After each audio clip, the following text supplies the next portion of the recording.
Hello students, welcome to the Singhania education. आज फिर हम एक नए टॉपिक के साथ में, और बहुत इंपॉर्टेंट टॉपिक है। यहाँ से आपका एक बड़ा क्वेश्चन आता ही आता है एग्जाम में, बोर्ड एग्जाम में। और अगर मैं कॉम्पिटिटिव एग्जाम की बात करूं तो वहां पे भी इस वाले टॉपिक से क्वेश्चन आता ही आता है। तो आज हम पढ़ने जा रहे हैं राउल्स लॉ। तो हमने पहले ही स्टडी कर लिया है कि जो सॉल्यूशन होते हैं, हमको लिक्विड सॉल्यूशन, अभी हम जो भी स्टडी कर रहे हैं वो लिक्विड सॉल्यूशन पे कर रहे हैं। तो लिक्विड सॉल्यूशन तीन तरह से बन सकते हैं। कैसे बन सकते हैं? लिक्विड के अंदर क्या डिसॉल्व करूं? गैस को। लिक्विड के अंदर क्या डिसॉल्व करूं? लिक्विड को। और लिक्विड के अंदर हम क्या डिसॉल्व कर दें? सॉलिड को। तीनों ही केस में हमको जो सॉल्यूशन मिलेगा वो लिक्विड स्टेट में मिलेगा। तो ये तो हम स्टडी कर चुके हैं हेनरी लॉ में। अब हम स्टडी करने वाले हैं solution of two volatile liquid, जिसको हम राउल्स लॉ के अंदर पढ़ेंगे। राउल्स लॉ में हम दो पार्ट पढ़ेंगे। एक पार्ट पढ़ेंगे solution of two volatile liquid, और एक पार्ट पढ़ेंगे solution of liquid solid into the liquid. तो यहां पर हम ये पार्ट पढ़ने जा रहे हैं, सॉल्यूशन ऑफ टू और more than two volatile liquid. तो जब दो कोई लिक्विड वोलेटाइल है तो वो क्या होगा? वेपोराइज होगा। ऑब्वियसली वेपोराइज होगा। मान लो मैं इस कंटेनर में दो लिक्विड का मिक्सचर ले रही हूँ, क्योंकि मैं बाइनरी सॉल्यूशन से एक्सप्लेन करूंगी चीजों को। हम मोर देन टू भी ले सकते हैं, इसलिए मैंने वर्ड यूज किया है मोर देन टू। तो यहाँ पे मैंने एक कंटेनर लिया है जिसमें मैंने दो लिक्विड लिए हैं। लिक्विड में दोनों लिक्विड को ए लिक्विड और बी लिक्विड लिख देती हूँ। ए लिक्विड और बी लिक्विड, ये दोनों लिक्विड है और दोनों वोलेटाइल हैं। अगर मैंने इस कंटेनर में दो लिक्विड का मिक्सचर भर दिया तो क्या होगा? लिक्विड वेपोराइज होंगे, क्योंकि लिक्विड वोलेटाइल है तो दोनों लिक्विड वेपोराइज होंगे। साइमल्टेनियसली जो लिक्विड वेपोराइज हो रहा है वो कंडेंस भी होगा। Initially the rate of the evaporation is greater than the rate of condensation, और जब जैसे जैसे टाइम बीतेगा तो एक टाइम ऐसा आएगा जब rate of evaporation will be equals to rate of condensation. उस सिचुएशन को हम बोलेंगे इक्विलिब्रियम। और इस इक्विलिब्रियम पर जो यहाँ पे प्रेशर होगा वो किसके कारण से होगा? वो दोनों लिक्विड के पार्टिकल्स के कारण होगा, क्योंकि दोनों ही लिक्विड क्या है? वोलेटाइल है। यहाँ पे लिक्विड ए के भी पार्टिकल है वेपर फेज में, और लिक्विड बी के भी पार्टिकल है वेपर फेज में। तो जो राउल्स सर थे, उन्होंने एक क्वांटिटेटिव रिलेशनशिप बनाया था किसके बीच में? मोल fraction of the component in the solution and vapor pressure, partial vapor pressure of the components। और उन्होंने क्या बोला था? उन्होंने बोला था for a solution of two or more than two volatile liquids, the partial vapor pressure of each component, जितने भी लिक्विड लिए हैं मैंने, एक दो तीन चार जितने भी लिए हैं, उन सबका जो पार्शियल वेपर प्रेशर है which is directly proportional to the its mole fraction, उसके मोल फ्रैक्शन के डायरेक्टली प्रोपोर्शनल होगा इन सॉल्यूशन। इन सॉल्यूशन, ये बात इंपॉर्टेंटली समझना है कि मोल फ्रैक्शन कहाँ रहेगा? दोनों कंपोनेंट्स का सॉल्यूशन में, which is directly proportional to the partial vapour pressure of the each component over the liquid. यहाँ पे लिक्विड के ऊपर जो पार्शियल वेपर प्रेशर है, पार्शियल वेपर प्रेशर अगर नहीं आता तो मेरा लेक्चर है, आप मेरे चैनल पे एंटर करिए सिंघानिया एजुकेशन पे, वहां पे आपको मिल जाएगा partial vapour pressure and partial vapour pressure. आप उसको देखेंगे, आपको बात समझ में आएगी। तो अब मैंने यहाँ पे सपोज कर लिया कि पार्शियल वेपर, मैं दो ही कंपोनेंट ले रही हूँ, बाइनरी सॉल्यूशन बना रही हूँ। तो ए कंपोनेंट का जो पार्शियल वेपर प्रेशर है वो है पी ए, और बी कंपोनेंट का पार्शियल वेपर प्रेशर है P B. Then according to Raoult's law, PA is directly proportional to the mole fraction of A in solution, and simultaneously PB is directly proportional to mole fraction of B in solution। तो ये friend जो Raoult sir हैं उनके statement के according उन्होंने ऐसा बोला था। अब हम यहाँ पे साइन ऑफ प्रोपोर्शनैलिटी हटाएंगे तो हमें क्या लगाना पड़ेगा? एक कांस्टेंट लगाना पड़ेगा। तो P A will be equals to K A X A और पी बी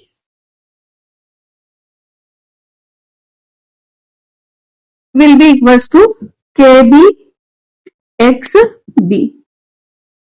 आपको पता है जब हम कोई कांस्टेंट लगाते हैं तो कांस्टेंट की वैल्यू फाइंड करना पड़ती है, और इस कांस्टेंट की वैल्यू को फाइंड करने के लिए हम क्या करेंगे, किसी ना किसी चीज को कांस्टेंट बना लेंगे। अब यहाँ पे वेरिएबल क्या चीज है, वेरी क्या हो रहा है, तो इस बात को भी अच्छी तरह से समझ लेते हैं, क्योंकि मैं ग्राफ समझाऊंगी तब आपको दिक्कत नहीं जाएगी। हम वेरी क्या कर रहे हैं, हम मोल फ्रैक्शन को अपनी तरफ से वेरी कर सकते हैं, और उसके बाद में हम वेपर प्रेशर के ऊपर क्या इफेक्ट आ रहा है वो देख सकते हैं। इसका मतलब जो मोल फ्रैक्शन है वो क्या है, वेरिएबल है, पर ये कौन सा वेरिएबल है, इंडिपेंडेंट वेरिएबल है, क्योंकि मैं इसको चेंज करूंगी और उसका इफेक्ट मैं किसके ऊपर देखूंगी, पार्शियल वेपर प्रेशर पर। दैट इज वाई जो XA है वो इंडिपेंडेंट वेरिएबल है, और partial vapour pressure of the liquid क्या है, डिपेंडेंट वेरिएबल है, जो इसके ऊपर डिपेंड कर रहा है। तो मैं किसको कांस्टेंट कर दूं, इंडिपेंडेंट वेरिएबल को, क्योंकि वो तो मेरे हाथ में है, मैं प्रिपेयर कर रही हूँ सॉल्यूशन, तो मुझे पता है मुझे मोल फ्रैक्शन कितना लेना है। तो मैंने क्या किया, XA की वैल्यू को क्या कर दिया, 1 कर दिया। क्या मतलब है XA की वैल्यू को 1 करने का, मतलब ये है कि मैंने सॉल्यूशन की जगह प्योर लिक्विड A ले लिया। अगर मैंने प्योर लिक्विड A ले लिया तो यहाँ पे केवल एक ही वेपर होंगी प्योर लिक्विड की, और यदि मैं कोई भी एक पर्टिकुलर टेम्परेचर पे काम कर रही हूँ, मान लो 298 केल्विन टेम्परेचर पे काम कर रही हूँ, तो इक्विलिब्रियम पर इसका फिक्स अमाउंट होगा यहाँ पे वेपर्स का, और वो फिक्स अमाउंट होगा, इसका मतलब जो पार्शियल वेपर जो वेपर प्रेशर है प्योर लिक्विड का वो क्या होगा, एक कांस्टेंट क्वांटिटी होगा, जो मैंने अपने प्रीवियस लेक्चर में भी समझा रखा है। तो XA इक्वल्स टू 1 होगा, तो PA क्या बन जाएगा, PA will be equals to PA naught, ये होगा तो ये होगा, समझ में आ गई बात। तो यहाँ पे हम क्या करेंगे, PA naught will be equals to KA, तो KA की वैल्यू क्या निकल गई, vapour pressure of pure liquid A। ये किसी भी लिक्विड का वेपर प्रेशर कांस्टेंट क्वांटिटी होता है एक पर्टिकुलर टेम्परेचर पर, केवल टेम्परेचर से ही इसके ऊपर इफेक्ट आता है, या जो कंपोनेंट है उसकी नेचर से के ऊपर इफेक्ट होता है। इसीलिए एक पर्टिकुलर लिक्विड का कांस्टेंट होता है, वाटर का अगर कोई होगा तो फिक्स वैल्यू होगी, अल्कोहल का होगा तो उसकी कोई फिक्स वैल्यू होगी, दोनों की अलग अलग होगी। तो यहाँ पे अब सिमिलरली हम यहाँ पे भी ऐसा ही करेंगे कि XB को अगर 1 कर दिया तो क्या होगा, PB will be equals to P naught B, क्योंकि तब ये प्योर लिक्विड का वेपर प्रेशर बन जाएगा, और प्योर लिक्विड का वेपर प्रेशर को हम नॉट से रिप्रेजेंट करते हैं। This naught is showing that this is the constant value for any liquid. ये सिंबल हमने अपने आप से बनाए हैं, तो यहाँ पे क्या बन जाएगा, PB will be equals to P naught B XB। तो ये राउल सर ने बोला था। अकॉर्डिंग टू राउल सर हमने यहाँ पे क्या कर दिया, इस एक्सप्रेशन को बना दिया। अब अगर मैं 3 लिक्विड लेती तो 3 लिक्विड के लिए कर लेते हम XA XB XC करके कर लेते। अब यहां से ये राउल्स लॉ यहाँ पे खत्म हो गया, पर ऐसा बोलते हैं कि यहाँ पे खत्म हो गया, खत्म नहीं हुआ। इस राउल्स लॉ को भी हम राउल्स लॉ के अंदर हम डाल्टन्स थ्योरी को अप्लाई करेंगे, और राउल्स लॉ को आगे समझने की कोशिश करेंगे, क्योंकि इसको आगे समझना है तो हमें और भी दूसरी थ्योरी को इंक्लूड करना पड़ेगा। तो एक डाल्टन सर थे, उन्होंने partial pressure of the gas के ऊपर एक थ्योरी दी थी। अकॉर्डिंग टू दैट थ्योरी, वही थ्योरी देखो उन्होंने पार्शियल प्रेशर ऑफ गैस के लिए दी थी। ये जो वेपर्स हैं ये भी क्या है, गैसियस है। हालांकि इसको वेपर हम इसलिए बोल रहे हैं क्योंकि यहाँ पे लिक्विड स्टेट में नॉर्मल टेम्परेचर पर जो लिक्विड था वो उसको हमने चेंज किया है किसमें, गैसियस स्टेट में। That is why this is known as vapour, पर है तो ये गैसियस स्टेट। तो उन्होंने जो पार्शियल प्रेशर की थ्योरी दी थी वो 2 और मोर देन 2 गैसेस के मिक्सचर के लिए दी थी। उन्होंने बोला था कि किसी कंटेनर में, मैं इसको एक बार इधर समझा देती हूँ। मान लो एक कंटेनर है, इसमें मेरे पास में मोर देन 1 गैसेस है, मोर देन 1 गैसेस है। तो इस कंटेनर में उन गैस के कारण से सभी गैस के पार्टिकल क्या करेंगे, प्रेशर को एक्सर्ट करेंगे, और इस कंटेनर का टोटल प्रेशर भी होगा। और ये जो टोटल प्रेशर होगा, this total pressure will be equals to partial pressure of gas 1 plus partial pressure of gas 2 plus partial pressure of gas 3 के बराबर होगा। मैं यहाँ पे वर्ड यूज कर रही हूँ पार्शियल प्रेशर ऑफ गैस, क्योंकि हम गैस का ही पार्शियल प्रेशर लेते हैं। पार्शियल प्रेशर गैस का होगा और पार्शियल वेपर प्रेशर होगा तो वो क्या हो जाएगा, वेपर का होगा। अब ये भी सिमिलर थ्योरी हम यहाँ पे अप्लाई कर सकते हैं। तो according to Dalton sir, Dalton's law of partial pressure, हम उसको Dalton's law of partial pressure के नाम से ही जानते हैं। तो the total vapour pressure over the solution, इस सॉल्यूशन के ऊपर जो टोटल वेपर प्रेशर होगा solution phase in the container will be the sum of the partial vapor pressure of each component over solution। इस solution के ऊपर हर component का partial vapour pressure होगा, जिसको हमने डिनोट किया है PA एंड PP से। तो यहाँ पे जो टोटल प्रेशर होगा that will be equals to the sum of the partial vapor pressure of each component। So we can write as P total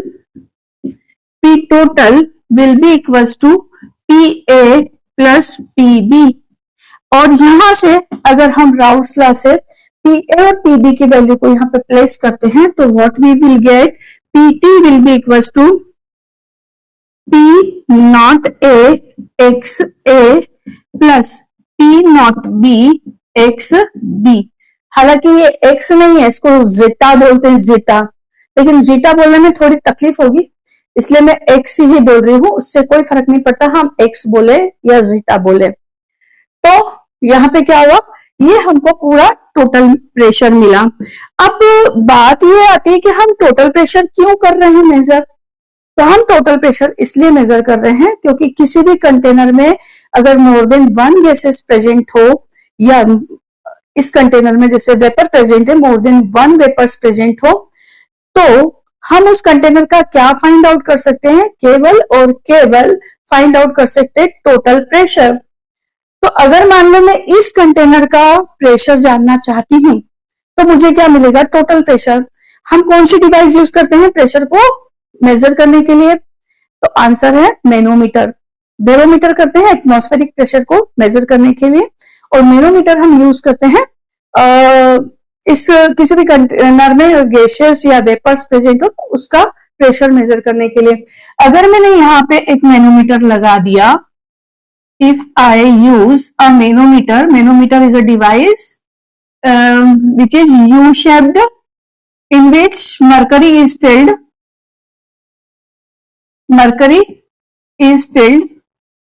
if this container is evacuated then the pressure will be 0, and at this situation the level of the mercury in this U-tube is similar in both the sides। परंतु यदि हमने जैसे ही ये vaporise होना start हो जाएगा तो क्या होगा, यहां से प्रेशर एक्सर्ट होगा इसके सरफेस के ऊपर, तो ये जो मरकरी है इसका लेवल ऊपर बढ़ने लगेगा। इससे हम क्या कर सकते हैं, इसका प्रेशर को मेजर कर सकते हैं। पर ये जो प्रेशर आएगा क्या पार्शियल प्रेशर की वैल्यू देगा, नहीं देगा। ये किसकी वैल्यू देगा, पी टोटल की वैल्यू देगा। और ये जो पी टोटल की वैल्यू है ये हमारे लिए बहुत इंपॉर्टेंट है। अभी कैसे इंपॉर्टेंट है ये भी समझाती हूँ।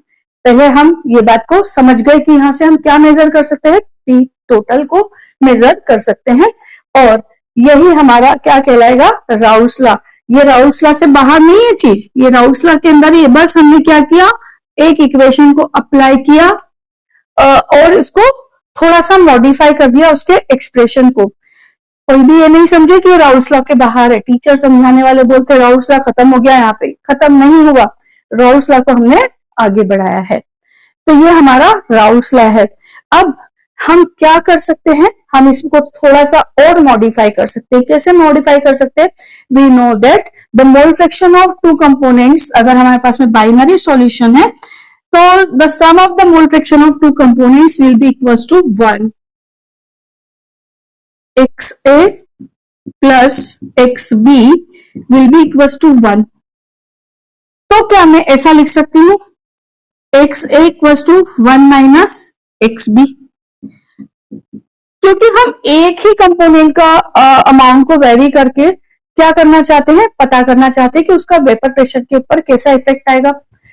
तो Pt will be equal to Pa naught, यहाँ पे मैंने लिख दिया 1 minus X B X A को plus Pb naught X D, and अगर इसका मैं ब्रैकेट को ओपन करूंगी तो क्या होगा, Pa naught minus Pa naught X B plus Pb naught X B, and अगर मैं इसमें से एक्स बी को कॉमन ले लूं तो क्या हो जाएगा, Pa naught plus Pb naught minus Pa naught X B. जो माइनस का था उसको मैंने माइनस का ही रहने दिया, माइनस को कॉमन नहीं लिया। तो हमारा क्या मिल गया, ये एक इक्वेशन मिल गई। अब जरा इस इक्वेशन को हम ध्यान से देखते हैं तो क्या समझ में आता है, P total will be equals to Pa naught plus Pb naught minus Pa naught X B. यहाँ पे वेरिएबल क्या है, देखो आप मैथ्स पढ़ते हो, बहुत अच्छे से पढ़ते हो, फिर भी मैं एक बात कहूंगी कि अगर आपको ग्राफिकल एनालिसिस ढंग से नहीं आएगा तो कई चीजें हम समझ ही नहीं पाएंगे। और जो एग्जाम में क्वेश्चन आते हैं ना ग्राफिकल, उससे भी आते हैं क्वेश्चन, बहुत टफ होते नहीं है, लेकिन हम क्योंकि हमको आता नहीं है इसलिए हमें टफ लगते हैं, तो इसलिए हम इसको अच्छे से समझने की कोशिश करेंगे।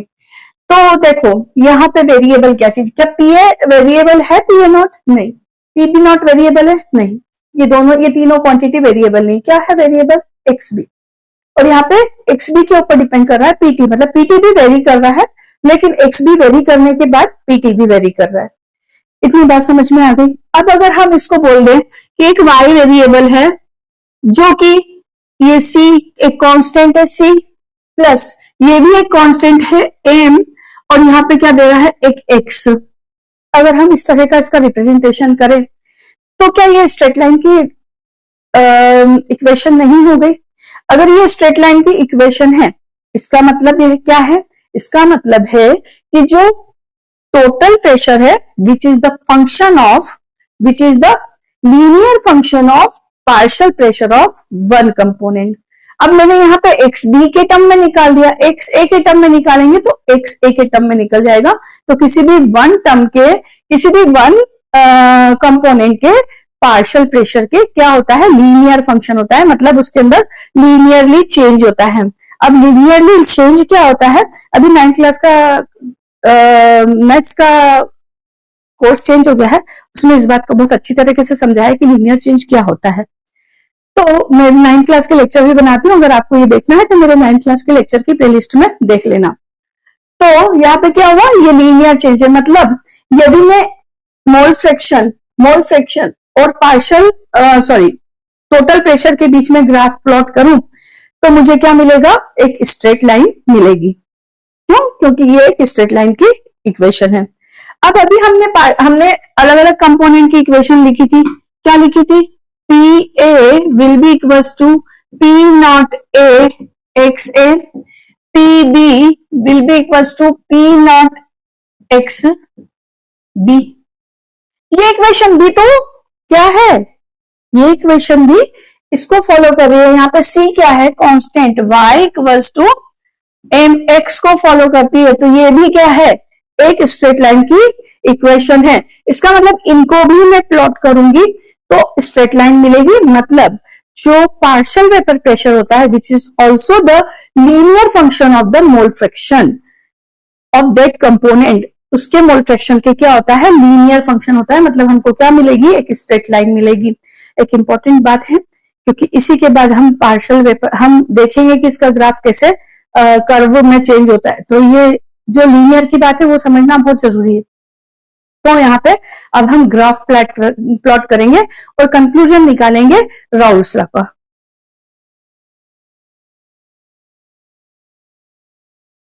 अब हम क्या करने जा रहे हैं, यहाँ पे प्लॉट करने जा रहे हैं ग्राफ को। सबसे पहले हम इस इक्वेशन का ग्राफ प्लॉट करेंगे। हमको एक स्ट्रेट लाइन को ड्रॉ करना है तो मिनिमम 2 पॉइंट्स चाहिए, तो 2 पॉइंट हम निकाल लेते हैं। हम क्या समझ लेते हैं कि इस ग्राफ में एक्स ए इधर कितना है 1 और एक्स बी इधर कितना है 0, मतलब मैंने क्या किया, प्योर लिक्विड ए लिया है। अब मैं उसमें प्योर लिक्विड में बी मिलाती जा रही हूँ और लास्ट में मैंने क्या लिया, यहाँ पे प्योर लिक्विड लिया है बी और यहाँ पे एक्स ए क्या हो गया 0। अब हमको 2 पॉइंट चाहिए एक ग्राफ को प्लॉट करने के लिए। मैं क्या मान लू, यहाँ पे एक्स ए की वैल्यू ले ली मैंने 0, एक्स ए की वैल्यू ले ली 0, तब पी ए कितना हो गया 0, क्योंकि 0 इंटू पी ए नॉट 0 हो जाएगा। अगर मैंने एक्स ए की वैल्यू ले ली 1, तो पी ए कितना हो गया, this will be equals to P A naught, क्योंकि यह 1 रखूंगी तो पी ए नॉट के बराबर आ जाएगा। तो हमको ये 2 पॉइंट मिल गए। एक्स ए 0 कब है, एक्स ए 0 यहाँ पे है, तो ये पॉइंट हमको यहाँ मिल गया। एक्स ए 1 कब है, यहाँ पर है, एक्स ए पे क्या मिल गया, पी ए नॉट मिल गया। अब मैंने यहाँ पे कंडीशन लिखी है, यहाँ पे क्या चीज हो सकती है, पी ए नॉट ग्रेटर हो सकता है पी बी नॉट से। ये क्या बात है, ये क्या बात है, ये मैंने वेपर प्रेशर वाले चैप्टर में जरूर समझाई है, आप उसको देख सकते हैं, फिर भी मैं यहाँ पे थोड़ा सा एक्सप्लेन कर देती हूँ। अगर कोई सब्सटेंस ज्यादा वोलेटाइल है तो उसकी वेपर फेज में पार्टिकल ज्यादा होंगे, और वेपर फेज में पार्टिकल ज्यादा होंगे तो उसका पार्शियल वेपर प्रेशर ज्यादा होगा। तो मैंने यहाँ पे क्या लिया है कि ए ज्यादा वोलेटाइल है बी से, अगर ए ज्यादा वोलेटाइल है तो उसका पार्शियल वेपर प्रेशर ज्यादा होगा बी के पार्शियल वेपर प्रेशर से। ये बिल्कुल सेम वैसे ही बात है जैसे मैंने यहाँ ले लिया इथाइल एल्कोहल और इसको ले लिया वाटर, है ना। इथाइल एल्कोहल का बॉइलिंग पॉइंट वाटर के बॉइलिंग पॉइंट से कम है, आपको पता है 90 के आसपास होता है, 92 के आसपास। तो ये क्या होगा, ये ज्यादा वोलेटाइल होगा, तो हमको वेपर फेज में ज्यादा पार्टिकल मिलेंगे इसके। अगर वेपर फेज में ज्यादा पार्टिकल मिलेंगे तो इसका पार्शियल वेपर प्रेशर ज्यादा होगा। तो ग्राफ प्लॉट करते वक्त ये बातों का भी ध्यान रखना है। तो यहाँ पे क्या हुआ, पी एन नॉट, मैंने यहाँ लिया पी ए नॉट। अब डेफिनेटली है कि आपको पी बी नॉट को नीचे लेना है इस पॉइंट से। अगर मैंने इन दोनों पॉइंट को मिलाया तो मुझे क्या मिल गई, एक स्ट्रेट लाइन मिल गई। This is the graph for this equation. Similarly अगर मैं यहां पे करूंगी तो क्या होगा, मैंने क्या लिया, एक्स बी पहले 0 लिया, कहां पे एक्स बी 0, यहाँ पे, तो पी बी नॉट कितना मिला मुझे, P B naught 0, P B naught की वैल्यू हो गई 0। नाउ अगर मैं एक्स बी की वैल्यू क्या लेती हूँ 1, तो P B naught, P B कितना मिलता है मुझे, पी बी नॉट के बराबर मिलता है। पी बी नॉट छोटा है, मैंने लिया है, ऐसा ही लिया है मिक्सचर, तो यहाँ पे मैं पी बी नॉट कहाँ बनाऊंगी, पी ए नॉट से नीचे बनाऊंगी और मुझे क्या मिलेगा, ये एक ग्राफ मिलेगा।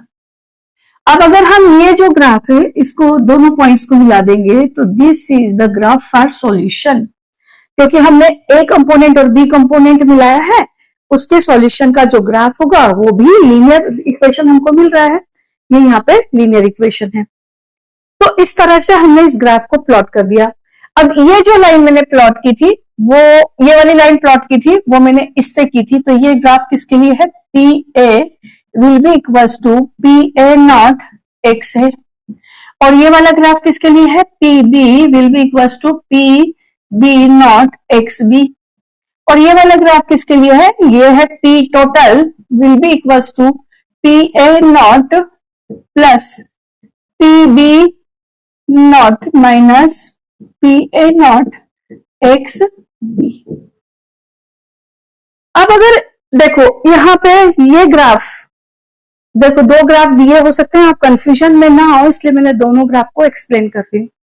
अगर मान लो पी ए छोटा होता पी बी से तो क्या होगा, पी बी में, पी ए में यहां लूंगी और पी बी में यहां लूंगी। अब ये जो ग्राफ मिलेगा मुझे पी ए के लिए वो ये मिलेगा, ये किसके लिए मिला मुझे, P A will be equals to P A naught X है। ये वाला ग्राफ किसके लिए मिला मुझे, थोड़ा नीचे, ये ग्राफ मिला मुझे P B will be equals to P B naught X B. और ये जो ग्राफ मिलेगा ये किसके लिए मिलेगा, ये मिलेगा सोल्यूशन के लिए, जो देगा पीटी की value. PT will be equals to P A naught plus P B naught minus P A naught X. तो ये ग्राफ इस तरह से मिलेगा। ये दोनों तरह से ग्राफ आपको मिल सकते हैं बने हुए बुक्स में। तो ग्राफ देख करके कंफ्यूजन में नहीं आना है, केवल ये वो बात है कि हमने सॉल्यूशन किस तरह से बनाया है। पी ए ज्यादा है और अगर हमने पी ए से स्टार्ट किया है तो पी ए बड़ा मिलेगा हमको, और यदि पी ए का क्या है पी बी ज्यादा है और यदि हमने ग्राफ को स्टार्ट किया है पी ए से तो हमको ग्राफ इस तरह से मिलेगा। तो ये ग्राफ का इवेल्युएशन हो गया था। अब ग्राफ को देख के ये बात समझ में आ गई कि जो partial vapour pressure and vapour pressure of solution मतलब PT, both are the linear function of mole fraction of one component। And पहला कंक्लूजन। दूसरा कंक्लूजन क्या है, दूसरा कंक्लूजन ये है कि total pressure of the solution can be represented by the mole fraction of only one component। ये बात भी बहुत इंपॉर्टेंट है। तो इस तरह से हमने क्या किया है, राउल्स लॉ स्टडी कर लिया है, राउल्स लॉ का ग्राफ भी हमने स्टडी कर लिया है। इंपॉर्टेंट बातें अभी बहुत सारी आने वाली है, इसलिए मेरे को लेक्चर इसमें ज्यादा बनाने पड़ेंगे क्योंकि न्यूमेरिकल भी करवाने हैं। न्यूमेरिकल भी 4 से 5 होंगे, जिसका एक बड़ा लेक्चर बनाऊंगे और बहुत इंपॉर्टेंट न्यूमेरिकल है। आप उस न्यूमेरिकल के लेक्चर को जरूर से देखिएगा। अब हम एक बात और बची है, ये जो पार्शियल वेपर प्रेशर हमने लिया है, मोल फ्रैक्शन जो हमने लिया है वो सॉल्यूशन फेज में लिया है। ये बात मैंने आपको पहले ही समझा दी थी, राउल्स लॉ समझा रही थी तभी। अब जब हमारे दो कंपोनेंट वेपोराइज होंगे तो जो वेपर फेज है उनमें दोनों का मोल फ्रैक्शन होगा। वहां पे हम उनके जो मोल फ्रैक्शन है उसकी हेल्प से पार्शियल प्रेशर को कैलकुलेट कर सकते हैं, या मोल फ्रैक्शन को पार्शियल प्रेशर की वैल्यू पता हो तो फाइंड आउट कर सकते हैं। पार्शियल प्रेशर की वैल्यू तो हम यहां से पता कर लेंगे राउल्स लॉ का यूज करके। तो यदि हमको वेपर फेज में पार्शियल प्रेशर को जानना है किसी कंपाउंड के, तो उसके लिए हम रिलेशन यूज करेंगे जो कि डाल्टन्स थ्योरी ही है। ये कंटेनर लिया है मैंने, इस कंटेनर के ऊपर गैस है, इसमें जो पार्शियल प्रेशर होगा वो ए गैस का पार्शियल प्रेशर पी है, बी गैस का पार्शियल प्रेशर पी बी। ये दोनों वैल्यू को मैंने कैलकुलेट कर लिया, यहां से मुझे कुछ डेटा गिवन होंगे उससे मैंने कैलकुलेट कर लिया। मुझे पी ए भी पता है, पी बी भी पता है। अब मुझे क्या निकालना है कि इस वेपर फेज में मुझे कैलकुलेट करना है मोल fraction of both component in vapour phase. How would I find?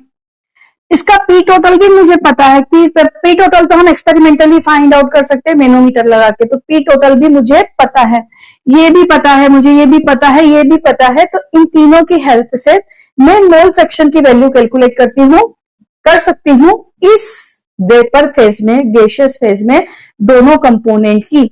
तो कैसे करूंगी, मान लो let the mole fraction XA and YA and YB respectively for component A and B in vapor. ये बहुत इंपॉर्टेंट बात है, इन वेपर्स. देन हम कैसे निकाल सकते हैं? टोटल प्रेशर गिवन है, टोटल प्रेशर का फ्रैक्शन, किसके? फ्रैक्शन ऑफ मॉलिक्यूल से हम मल्टीप्लाई करेंगे. This will be equals to partial pressure of A. एक कंटेनर है, उसमें रेड बॉल्स हैं, ब्लू बॉल्स हैं. तो रेड बॉल का फ्रैक्शन है 1/3 और ब्लू बॉल का फ्रैक्शन है 2/3. और यदि मैंने आपको बोला कि टोटल मास है 50 kg, तो मुझे बताओ कि रेड बॉल का मास कितना होगा और ब्लू बॉल का मास कितना होगा. तो कैसे निकालोगे आप? 1/3 into total mass. Total mass का 1/3 होगा क्योंकि सारे बॉल की मास सेम है. तो 1/3 करके हम निकाल लेंगे और उसका 2/3 करके हम कैलकुलेट कर लेंगे. बस वही बात हमने यहाँ पे की है कि जो फ्रैक्शन है यहाँ पे किसके? ए कंपोनेंट के जो फ्रैक्शन ऑफ मॉलिक्यूल्स है which is multiplied by the total pressure. तो टोटल प्रेशर का जो फ्रैक्शन आ गया वो फ्रैक्शन किसका है? Partial pressure of A. इसीलिए इसी तरह से partial pressure of B equals to mole fraction of the B into total pressure of the B. आपसे कभी कभी वाई ए और वाई बी भी कैलकुलेट करने को पूछा जाएगा. मतलब कि मोल fraction of the component into the vapour phase. तो हमको ये वाला फॉर्मूला यूज करना ही पड़ेगा. ये फॉर्मूला नहीं, एक तरह से कंसेप्चुअली आप समझेंगे तो कंसेप्ट ही है, परंतु आप कंसेप्चुअली नहीं समझना चाहते, फॉर्मूला एज ए फॉर्मूला समझना चाहते तो फॉर्मूला भी समझ सकते हो कि टोटल प्रेशर का जितने पार्टिकल्स हैं, जितने मोल फ्रैक्शन है, जितने फ्रैक्शन ऑफ द मोल्स हैं किसी एक कंपोनेंट के, उसको हम टोटल प्रेशर से मल्टीप्लाई कर देंगे तो उसका पार्शियल वेपर प्रेशर आ जाएगा. तो यहाँ पे हम इसको यूज करेंगे न्यूमेरिकल में. तो अब मैं न्यूमेरिकल का तो लेक्चर अलग बनाऊंगी. अभी नेक्स्ट लेक्चर होगा ideal solution, non ideal solution, है ना. नॉन आइडियल सॉल्यूशन का अलग बनेगा, आइडियल सॉल्यूशन का अलग बनेगा. पहले सॉल्यूशन का पूरा थर्मोडायनामिक्स समझाऊंगी और फिर उसके बाद में हम नॉन आइडियल सॉल्यूशन पे चलेंगे. तब तक हम नेक्स्ट लेक्चर में मिलते हैं. तब तक के लिए bye bye. Thank you for coming to the Singhania education. Keep studying.